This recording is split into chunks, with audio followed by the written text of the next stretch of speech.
There we go. Okay, Chair, we're ready. Okay, thanks, Alison. Okay, everybody, welcome to the People Policy Development Committee for April. It is April, isn't it? And thanks everybody for attending. So the first item on the agenda is apologies for absence. Yeah, apologies from Councillor Walton, and our legal representative is just going to be a couple of minutes late, so she'll join us now when she's free, okay? Okay, thanks, Alison. Okay, second item on the agenda is disclosure of personal and prejudicial interests. Don't think we've had any, that's fine. The third item is minutes. Anybody happy to move the minutes? I'll move them for you, Chairman, if there's no other. Nobody's got any concerns? Thank you, Paxton. And I'm happy to second. Thank you, Steve. Okay, and we're on to the first item proper then, item 4, which is the Swansea Council Volunteer Strategy Development. So I know we've got both Anthony Richards here and Amy as well. So I'm not sure who wants to speak. Is that you, Anthony? Oh. Or is it you, Amy? Shall I start us off? We're going to do a double act, if that's okay.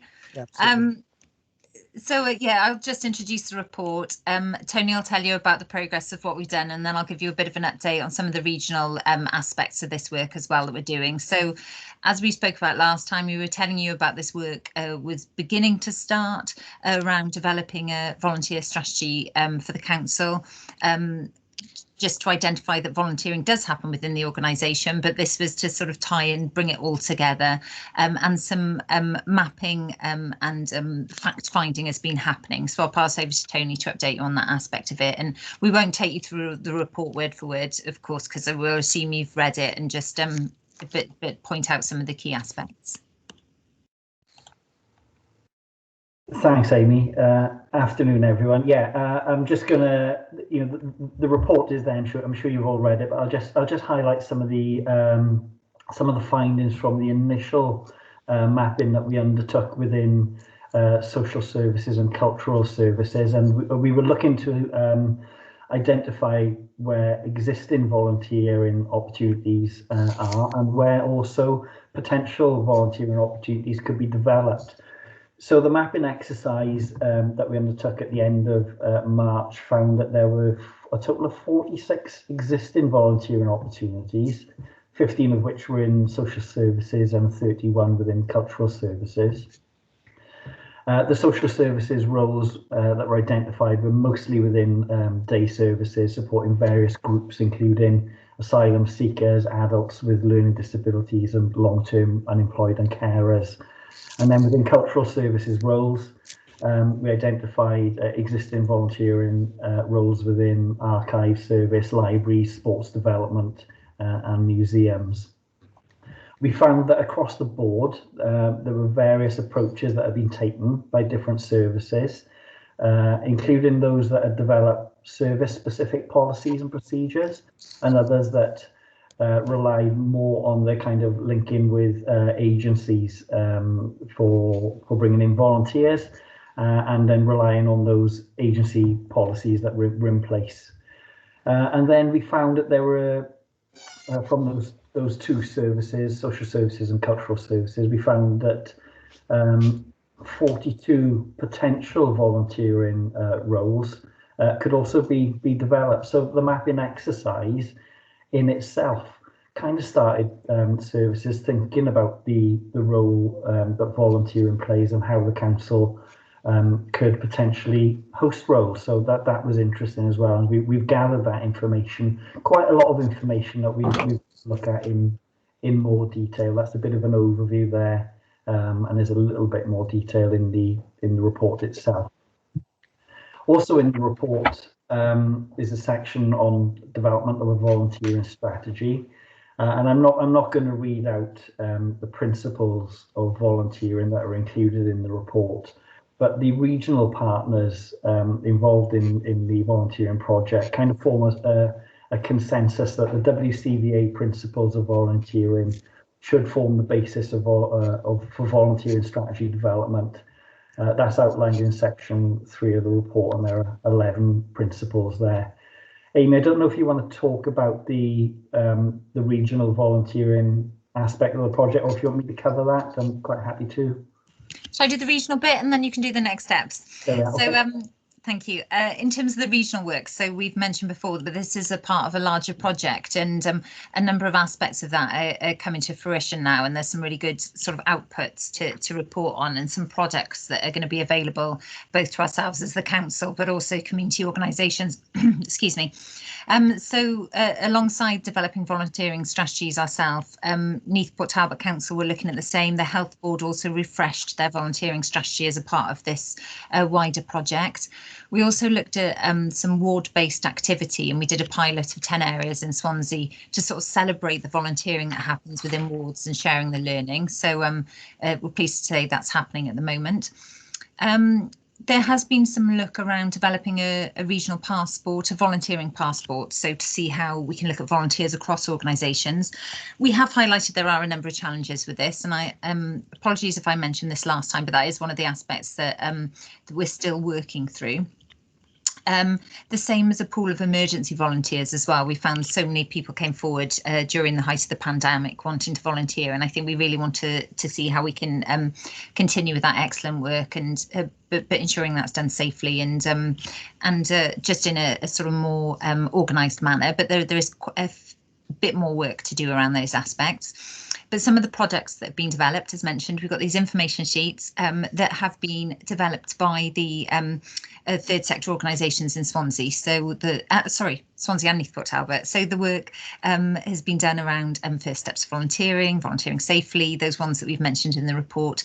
Also looking at measuring the impact of volunteers. So these will be available on our websites, on SCVS's, on the health boards, and on Neath Port Talbot CVC. We've got longer sort of information documents, which are toolkits, looking at individual action to community action. So looking at that sort of hyper-local volunteering that happened and turning that into, good examples where groups have become charities now. So there's the real sort of development and how organisations might take that on. There's also some work around volunteering in the green economy, or volunteering for green recovery as well. So we've worked with a number of third sector partners to develop these, we being the regional project. Don't take credit for that. That really is our partners that have led on that with the third sector.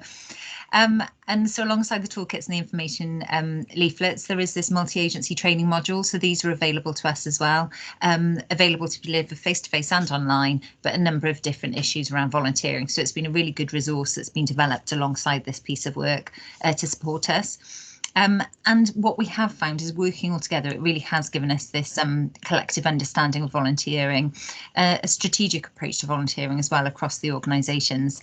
And we hope we are going to continue this discussion. We're going to continue this going. So alongside the development of our volunteering policy, as an organisation, it's just about that wider approach across the region. So next steps for our strategy, I will hand back to Tony. Thanks, Amy. Yeah, so next steps in terms of development of the Swansea Council volunteering strategy.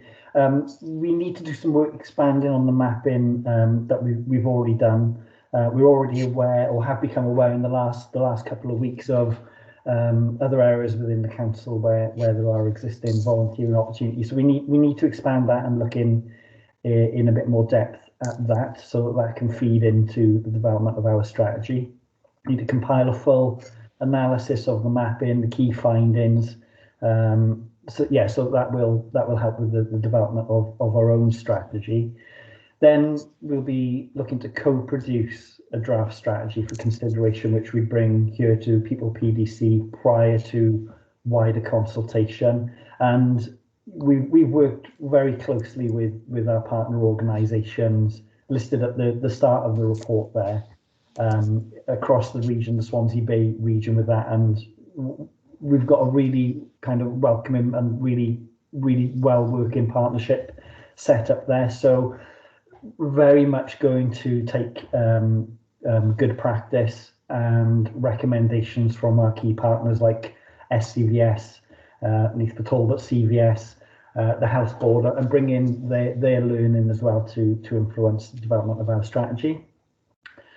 And then once we have a draft and that's in place, we'll be looking to develop and refresh the existing volunteering procedures within the council that various services might be using that then will support the implementation of the strategy, and vice versa, really. And obviously, we're really keen to commit to the continued regional partnership working, as Amy has said, to further develop the volunteering offer across the Swansea Bay region.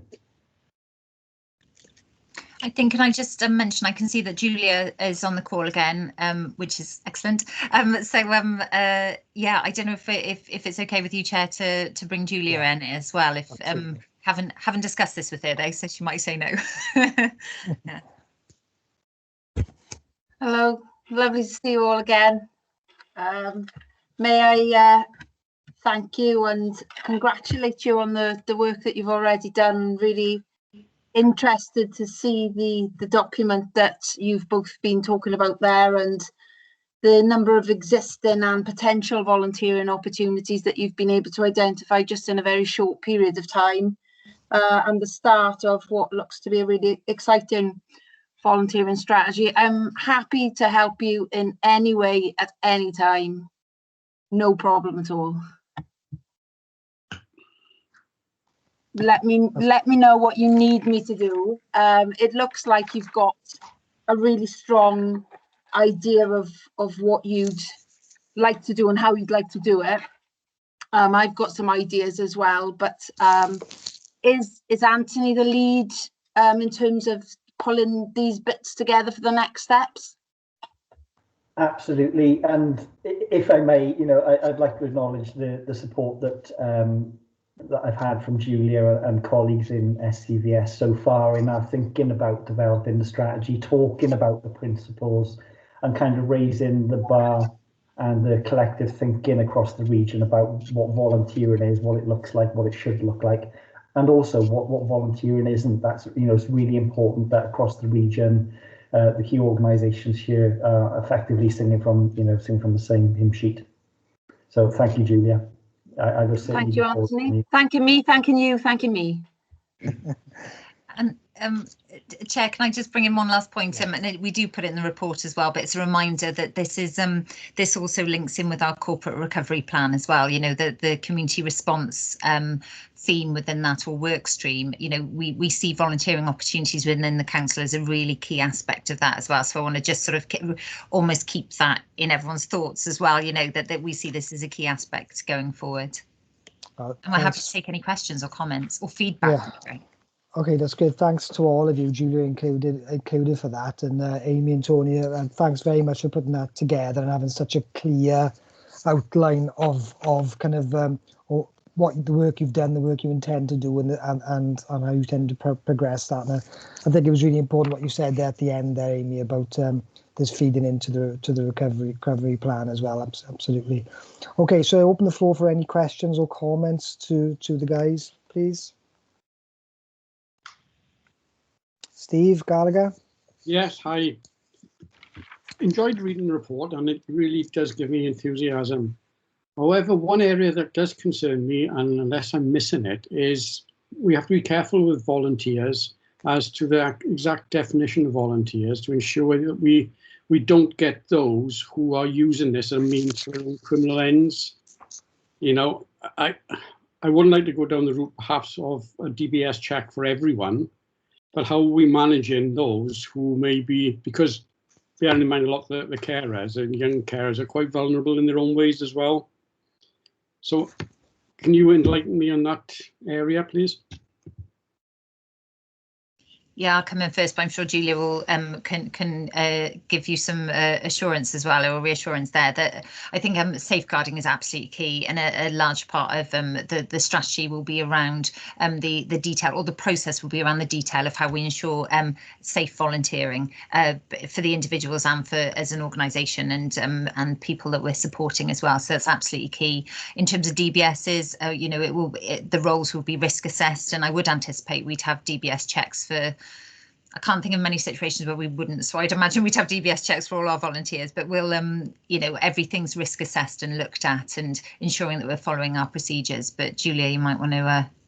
Yeah, no problem at all. Thank you very much for your great point there, Councillor Gallagher. Yeah, safeguarding is really important, and I think this is exactly why Swansea Council is looking to refresh its its policies and procedures around volunteering to ensure that safeguarding is held as the central point within any volunteering offer, and the kind of ways that you would ensure that the issue that you raised doesn't occur would be staff that are managing and supervising volunteers are well trained and know how to supervise volunteers correctly, so that people aren't allowed to just volunteer and not be kept sight of. Induction training is going to be key in the way that we will safeguard the users of our services, and so there will need to be, and our colleagues have talked about this before, there will need to be some investment in terms of good quality safeguarding training that is given to volunteers, and also to the volunteer managing staff.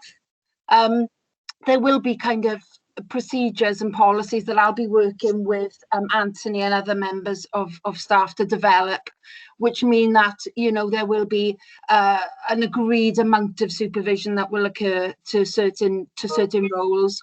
All supporting people roles, I would anticipate, will be DBS checked, but those that aren't supporting people directly, there will be no requirement for DBS, as you mentioned. But certainly where people are supporting what we would previously have called vulnerable people, there will be a requirement for DBS checks.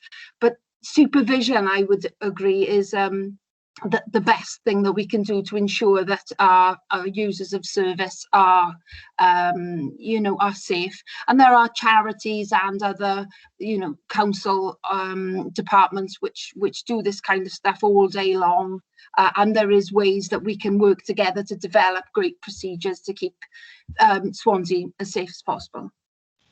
Yeah. Thanks, Jude. Thanks, Ian. Thanks, Steve. It's a really important question. Mark Childer, then Mike White. Thanks, Amy. Yeah, I mean, it's really good that we're trying to get a reviewed volunteering policy, and as much as that can be kept the same as Newport Talbots and the health service, the better, so that it's transferable, our knowledge of volunteers and volunteers themselves. There was a couple of aspects I wanted to pick up on, and that's the importance of volunteering and the value of it, because clearly volunteering not only provides a service to others or the community or whatever, it is a very rewarding thing in itself for individuals. And it can help individuals, to be honest, build up their own self-esteem and value. So I think that's an important aspect of volunteering as well that shouldn't go amiss. One of the areas which, I mean, you've mentioned about how but there's a significant amount of environmental volunteering and that sort of thing, friends of parks and whatever. And there's a huge potential there, which I think we need to include in this as well, because people, even if it's just litter picks or whatever, it's volunteering and it's done in our park, that's great. So we need to make volunteering as easy as possible. Taking the safeguarding and that sort of thing and whatever, but we need to make it as easy as possible because it's a good thing and we want to encourage it. And just on employees, as well as health employees and others, to volunteer themselves, because lots of volunteers are in employment, but they do it as well as their employment. I mean, some are retired and some are using it as a vehicle to build up their CV to get in employment as well. So there are many different aspects of volunteering. I think we need to capture them all to see the full picture of the value across society and across the environment and across I think this is a good start. I think there's more that can be made. Okay. Are you happy to respond? Is there anything particularly you want Mark to repeat? Because I know we broke up a little bit. Yeah, something I think I caught the main sort of 3 points there in terms of the sort of valuing the value of volunteering for individuals as well. And as a part of the regional work that we've been involved in, there's a good video that's been designed, like an animated video, to talk to individuals about what they can get out of volunteering and why they should volunteer. And that's something that we obviously want to promote and use for promotional campaigns and on our website and on all the partners as well. So that should be available quite soon. We're just getting the final sort of translation and animation-y bit, IT bit done on that. Not my knowledge area. And in terms of making it as easy as possible, absolutely. I think this is what we're trying to do, is sort of streamline it and promote it and try and embed it and encourage it as an organisation. You know, I think this is so absolutely those other areas you mentioned. We're aware there are other aspects of volunteering that happen that we haven't captured yet, but we wanted to just drill down into a couple of areas to get real focus, to get us an idea of what was out there. And then employees volunteering, I think that was your final point, Mark. We did decide purposefully, I think, with this document to make this targeted at people volunteering for the council, as opposed to about employees as volunteers. But not to say that won't be a sort of a future sort of aspect of, you know, another piece of work. But at the moment, we are just concentrating on this. That said, of course, thousands of our employees will be volunteers as well in their own time. So. And we acknowledge, encourage and celebrate that as well. Okay, thank you, Amy. Mike White. Thank you, Chair. Yeah, two little points really, Chair, if possible. I obviously carrying on from Councillor Gallagher's point about the DBSs. Is a one dedicated officer that deals solely with the DBS for check-in? That's what if possible, plus clarity on that. And also in regards to the strategy and obviously volunteering within departments as well, within the authority, because of we rolling it out within departments, is there any intentions as part of the exercise to put in place some indicators, performance indicators, to sort of monitor, see how we are, how departments are sort of working with the actual strategy? So we might, you know, if one department is sort of ahead of another, they might gear them up to perhaps get more involvement, you know, and also within obviously volunteer as well. I know that with my hat on has been involved with the community centre in my ward for many years. I know that management committees within community centres are always looking for people and volunteers to come on board to help the burden, you know, to offload some of the work. So, but that perhaps could be an option as well that could be put forward.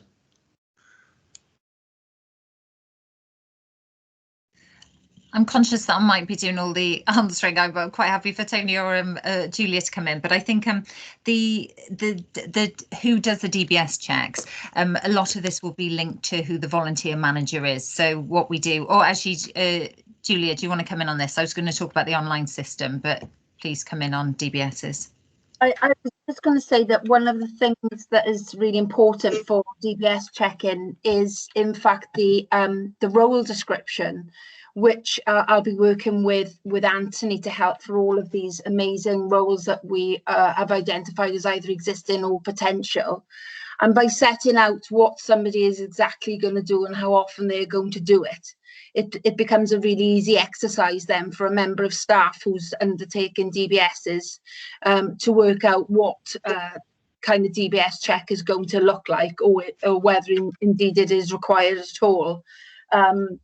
And as everyone will know, the law is quite tight around asking for DBSs to be undertaken, and we can get into quite a lot of trouble if we ask for DBSs to be undertaken where there is no legal requirement for that.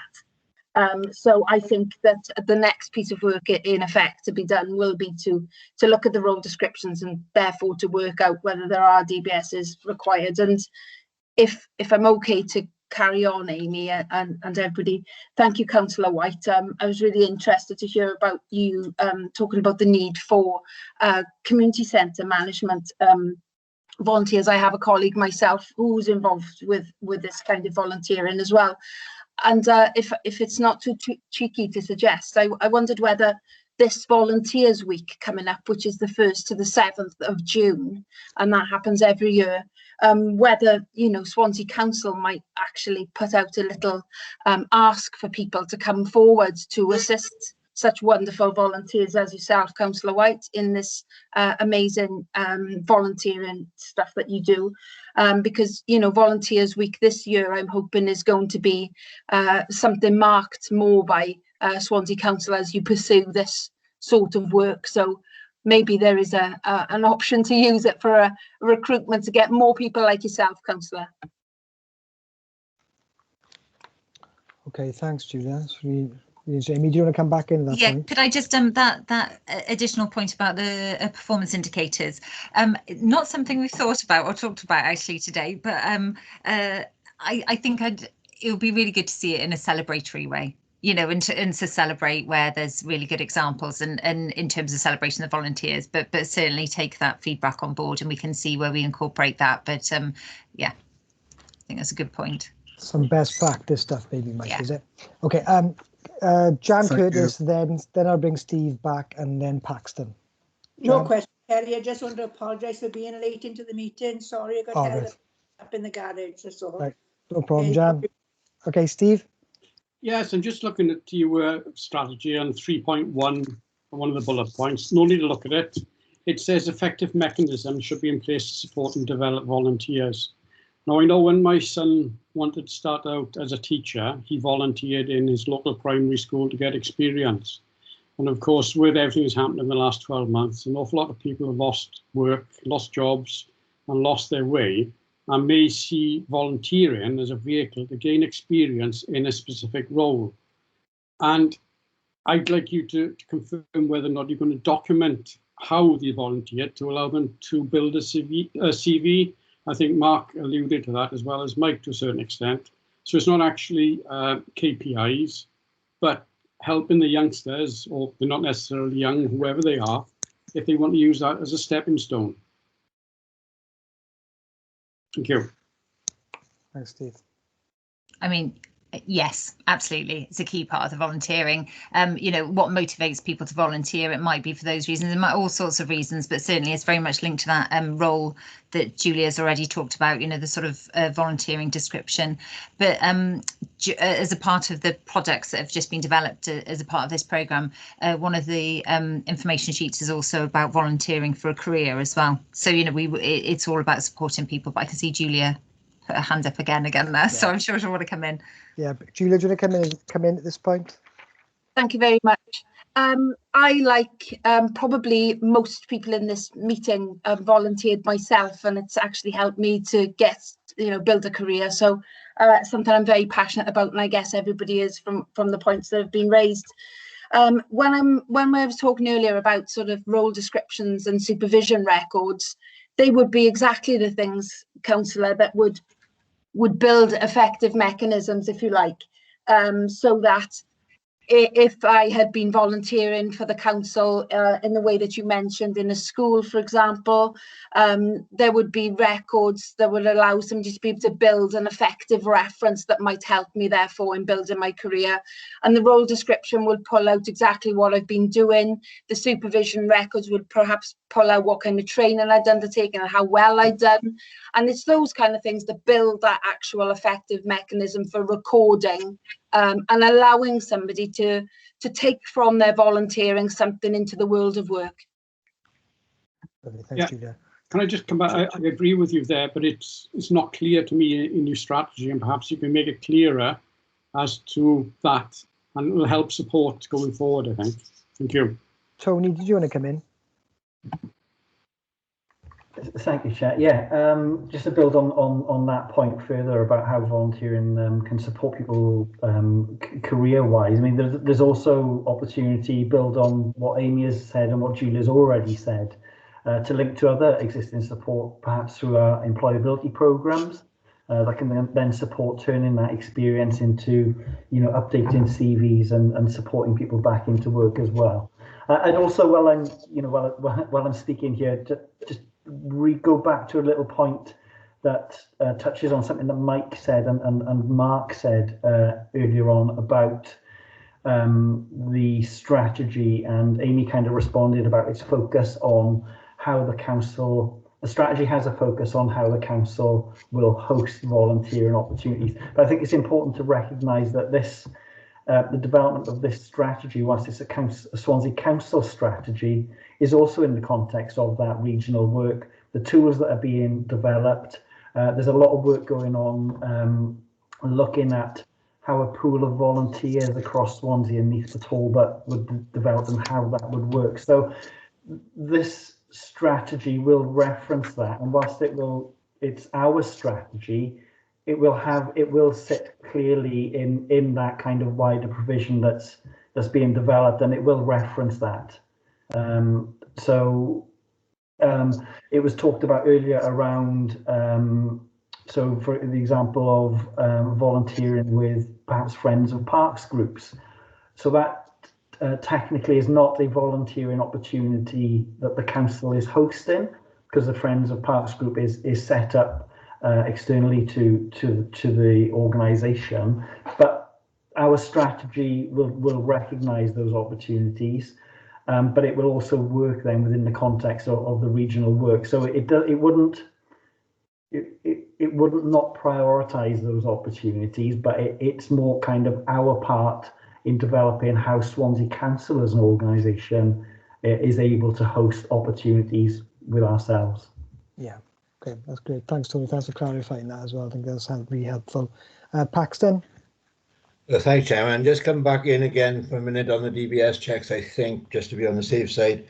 Mike will know full well that we've had some concerns within the audit committee about DBS checks, but not so much about the checks initially. It's the follow-up checks that need to be done after a period of time, and ensuring that those get done as and when they should. And I think that is key whenever you're doing that. If you've got volunteers in place, that you must ensure somehow the mechanism is there that when the DBS, if that is required, is due to expire, that it does get properly renewed.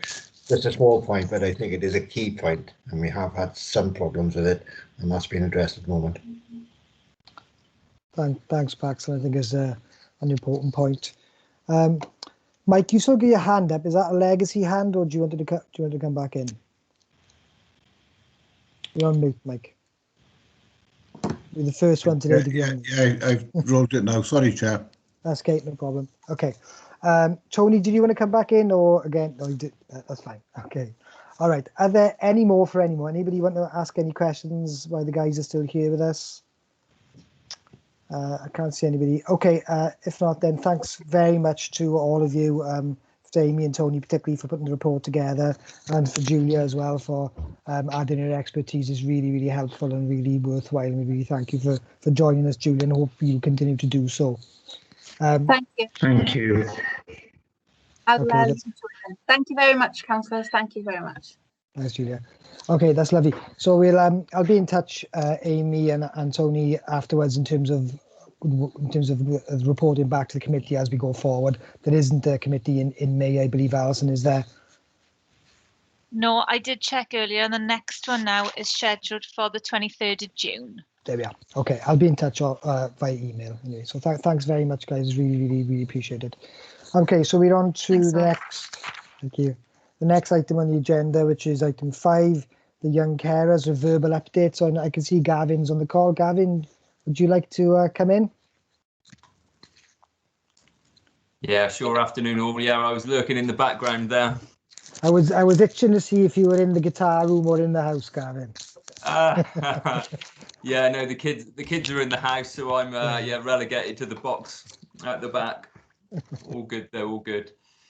Yeah, and so nice to see you all. Yeah, so I'm just giving a verbal update today, if that's okay with everybody. And I guess just to recap very quickly, I think the last time we met, we were actually in the middle of Young Carers Action Week. So I gave a very brief update on that, and that things were progressing well. We launched the ID card scheme that week as well. So there was a lot of positive things going on. So since then as well, we've kind of reformed our partnership group. So we've actually sort of retermed that with the new terms of reference as well. So it would be the Young Carers Steering Group. And as part of that, we've kind of updated the membership to ensure that that's appropriate. And as part of our joint work with you as the PDC, Kerry has now joined that group and came to our first meeting last month. So hopefully we should really ensure that there's good synergy between the work that we're going to be doing and the work of yourselves in the PDC. So thank you to Kerry for joining and coming along. So we were looking at our priorities and of the work, and our first priority is the strategy. I've obviously talked to you previously about the key areas and content of that strategy that's been generated from at this stage purely from officers and from the research and from the requirements of our regional and national strategy around carers as well. So we're in quite a positive position in that sense. But obviously the next part of that is about how we actually co-produce that strategy with young people. So you'll remember that part of the work we've done here in the PDC was some of that was dovetailed with a presentation from Jane Whitmore around co-production. So the next part of our meeting really focused on what our work plan would look like around how we now co-produce this work with young people and with our young carers. So around Christmas time, our commissioned service for young carers, which is the YMCA Swansea, as part of those conversations, we're really proactive, and we actually put in a funding bid for an officer within their team to support young carers to have a much stronger voice. And we were really fortunate to find out the end of last month that funding bid has been successful. So YMCA have now moved quite quickly and appointed an officer who was due to start, I think, this week or last week. So there will be a position there that will now be supporting the young people to start either a forum or board, whichever term that they choose for themselves that they would like to, but it would be a group representative of our young carers population who would be reaching out to them and representing their views. So on the basis of that now, we will, at the start of that process, discuss with them about our desire for to co-produce and work with them closely around a strategy, begin to share with them our thinking about from an officer's perspective, what some of our thoughts are, so we can begin to test that out with them. But really the work plan will then be dominated by how they would like to take that forward, how they feel that a strategy could best be represented, and really trying to remove any barriers to them being able to do that and take the lead on it as much as possible. So that was a really positive point from our position, because one of the barriers to co-producing things is often officers having enough capacity to really do meaningful engagement with young people and spend the time with them in a way that they're most comfortable. So the plan at the moment is they are starting their very first meetings in the coming weeks. We will then introduce ourselves in that area of work and set about designing that work plan with them. The only downside is, in order to do this work properly, that maybe that might take a little bit longer, but the view of the steering group was obviously it's much more important to get it right than it is to rush to get something done. So once we've kind of worked with the young people and thought about the kind of timelines and how much time they'd like to spend on it and what that might look like, we'll be able to come back and update you on that.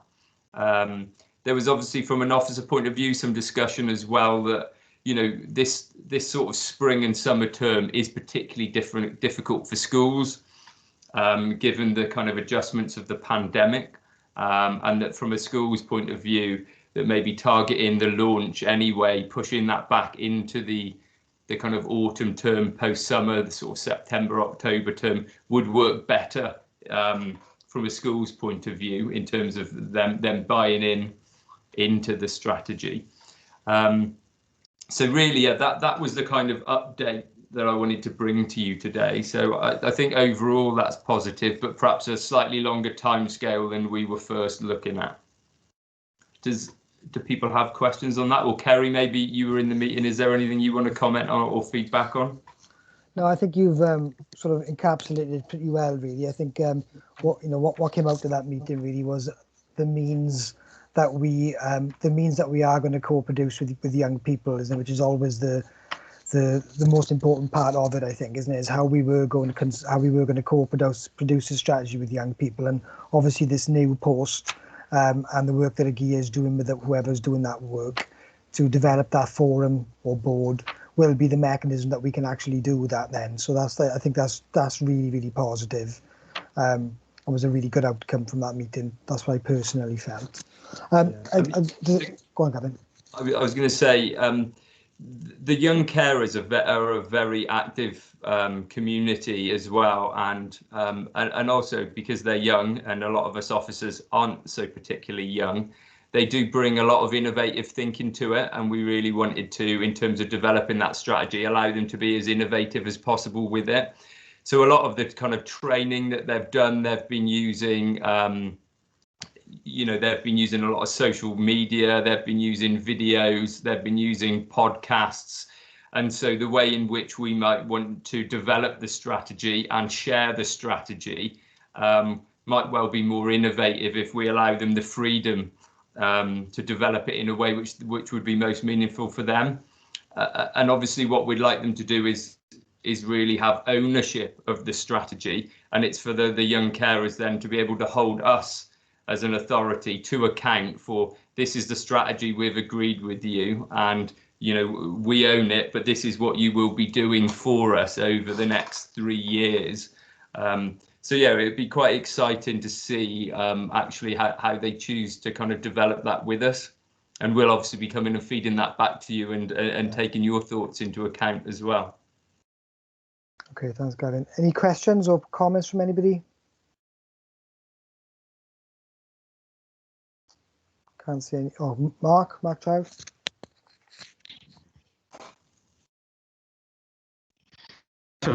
I think it's perfectly understandable about the delay. Many things have been delayed this past year, so that's fine. And whatever fits in best with the school schedule and the carers, their school needs that makes sense as well. I wanted to ask the YMCA. Forgive me if I missed this, but we were recommissioning. I mean, I assume the YMCA has won that commission to take this forward. So a lot of faith in the way Agia was dealing with the matters. And the idea of the publicity is to draw in young carers, because we are pretty confident that there is a significant portion out there that we're unaware of, and the media they use is key to how much we're able to contact them, and so you're right, it's key that the young people who use the same media develop. I've got no problem with that either. If they drag any of us along with it, that's great too. But it sounds to me as though it's going the right direction. I mean, we'd all want it in place now, but in place well would be better than quick, like you said. Thanks, Mark. Yeah, absolutely, Mark. Sorry, there was a few bits where you broke up on that, but I think I've got the gist of most of it. So yeah, just to confirm, I think I did previously, but if not, apologies. Yeah, the recommissioning process did take place through the Christmas period, and it was confirmed then at the start of February that YMCA Swansea would be our preferred commission partner off the back of that tendering exercise. So that was in place as of April the 1st this year for a period of 3 years. So should dovetail quite nicely with the period of the strategy as well. And it was quite a competitive process. There was lots of interest in the tender that went out as well, which again was was good to see. And yeah, there's lots of talk already about them running their podcasts and interviewing officers live on air and sharing that out and things. So there was already talk about Kerry and myself being dragged onto a panel, but I'm sure we might be able to find a few more slots. It could be interesting for members of the PDC.